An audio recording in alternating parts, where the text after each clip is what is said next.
Hello, I'm Morris Holmes, Superintendent of the Little Rock School District. I want to briefly speak with you about an issue that is of utmost concern to me as superintendent, as a parent or a grandparent, and as a caring individual, and that's about bullying. It has become commonplace in our homes, in our communities, and our workplace, and as a result, in our schools. It is a matter that we take very seriously in the Little Rock School District, and that is why I felt it appropriate for you to hear directly from me on this important subject. The district has a policy that addresses bullying, and we intend to fully enforce that policy when we are made aware of it at any time and all times. Further, we are enhancing our anti-bullying curriculum and implementing a timely and appropriate public awareness campaign, utilizing the mediums that we have available to us, our education channel, Little Rock School District Channel 4, our website, LRSD.org, and our net newsletter, our social media outlets, our traditional media partnerships, which include television, print, and radio, as well as community centers, synagogues, churches, and places of faith, including neighborhoods association, any place where we may find a caring audience. All of us have a role in preventing bullying, but we must first be able to recognize the bullying behavior, and that requires a close examination of where and how people acquire such behavior. Sadly, just as children and teenagers can be bullies, adults can be bullies as well. The goal of an adult bully is to gain power over another person. Some parents of children who bully support bullying and may not even know it. They, in fact, may be bullies themselves. When adults use power and aggression to resolve conflicts, failing to keep track of and preventing bullying at home, children observe, they learn, and often replicate that behavior. Our goal is to have a safe, secure, educational environment for all of our students, where they can achieve their full potential and become productive citizens. Parents, that is why we need your help preventing bullying. But you first must know if your child is a bully or is being bullied by others.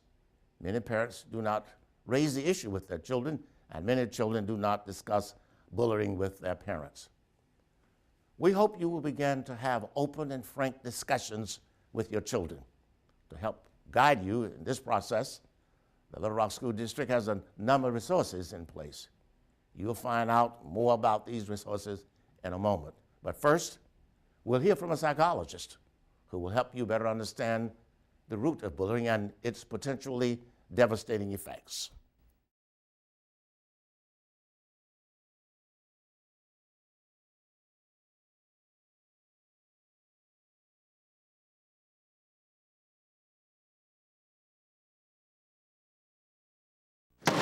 Well, you're wrong. I'm wrong. You're the one who misrepresented the facts. Misrepresent the facts? Are you kidding?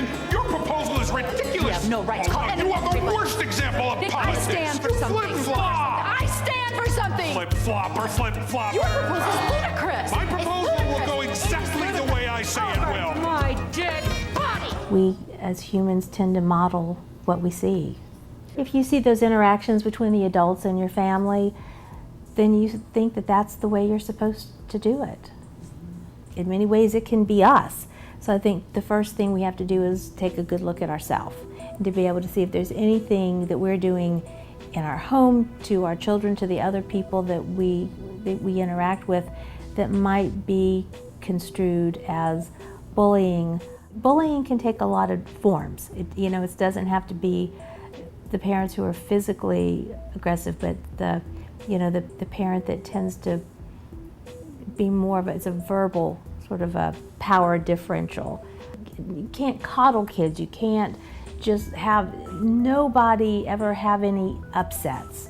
And I think that there's absolute truth in that also. When you look at the research, who are the kids that end up being resilient adults who are able to kind of handle those bumps in the roads? They're the children who have small, manageable bumps throughout their childhood.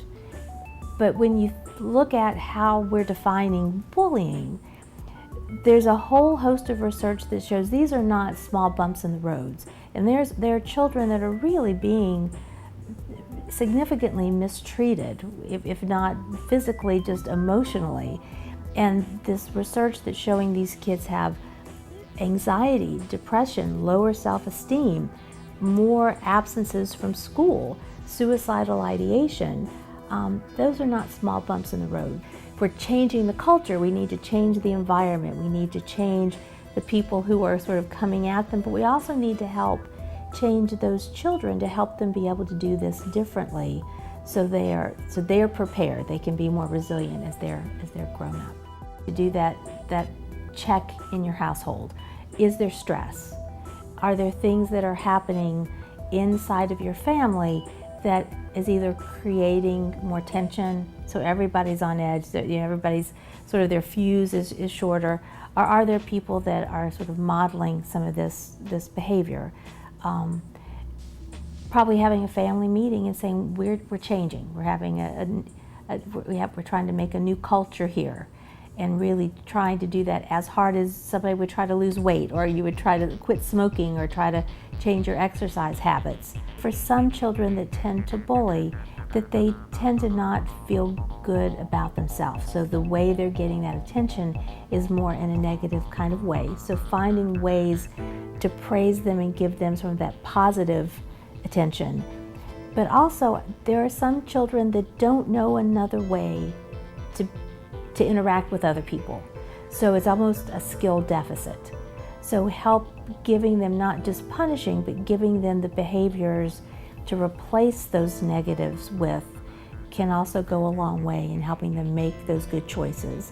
When you start becoming a little bit more concerned is when you have a child who's not able to put themselves in somebody else's shoes and not understand, oh wow, I really am hurting that person. And that is one of the things that I think that understanding how your behavior affects other people is a pretty key part in being able to change that culture, whether it be in your home or in school. Your first response is to get defensive and say, it's somebody else, it's not me. And I think that especially happens when it's your kids. I would encourage parents to go one step beyond that and say, I really love my child, so I need to do that hard look and say, is there some truth in this? And again, it doesn't mean that the bully child is this horrible kid, just like it doesn't mean that the child who gets bullied has all these negative attributes, but there may be a way that we need to model better behavior. We need to put a limit on that, just as we're teaching the basic academics to help them do well in life. We've got to teach the emotional, the relationship part, because that's so much of how we get through, and not only just get through in this world, we get to the other end of the lifespan and say this was a life well spent. As the Little Rock School District works to identify bullying behavior and preventing it, we are equally committed to holding those responsible for such behavior accountable for their action. We strongly encourage parents and students who are aware of bullying to report it to a teacher or administrator in order for immediate intervention to begin. The district has resources and policies in place to address bullying.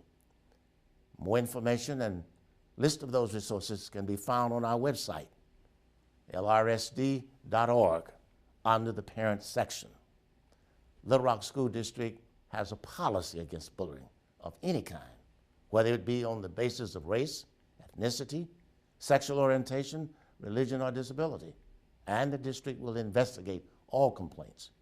We accept the responsibility to ensure that district policies and rules are reviewed regularly, updated as needed to address any issue, and as such, deal with bullying and any inappropriate behavior. We also expect that consequences will be rigorously and uniformly enforced to do everything possible to eradicate bullying.